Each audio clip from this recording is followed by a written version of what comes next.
Professors at a community college say one of their colleagues lobbied for them to take a stand against Israel and incorporated that viewpoint in the classroom. Joining us now with this and more is Defending Education's Director of Outreach, Erica Sanzi. Good morning to you, Erica. Great to see you as always.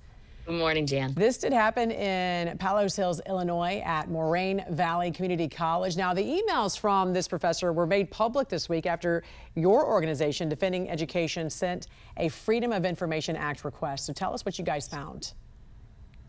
So what we found was a professor at a community college, and that's important because a lot of people think this is sort of only a thing at these very elite Ivy League type schools.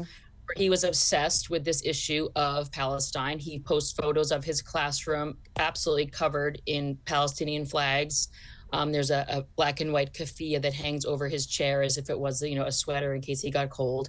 And he was urging the school to endorse the BDS movement, so the Boycott, Divestment, and Sanctions movement. But also he was badgering his colleagues over email, essentially saying that he thought everyone should feel safe on campus, but the real people right now who don't feel safe and need their help are the Palestinians because they're experiencing the horrors of ethnic cleansing and genocide.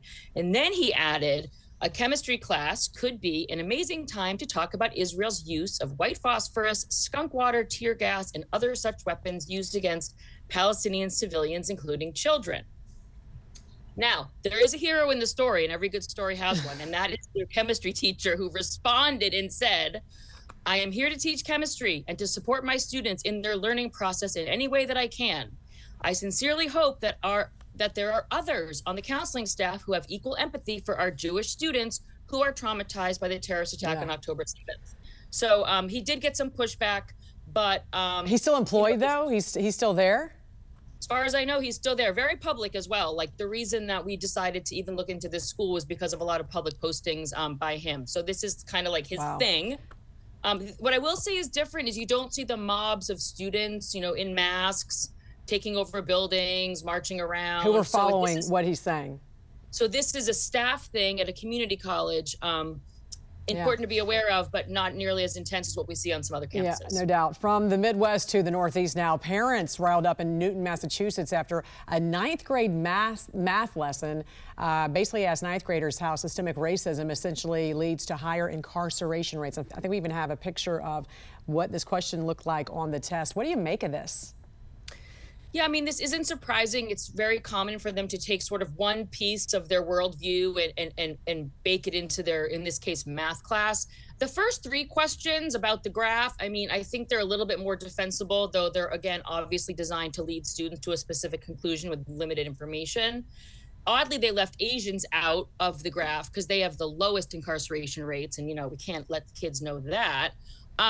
But the last question is ridiculous because it says, explain how you believe systematic racism creates the data displayed here.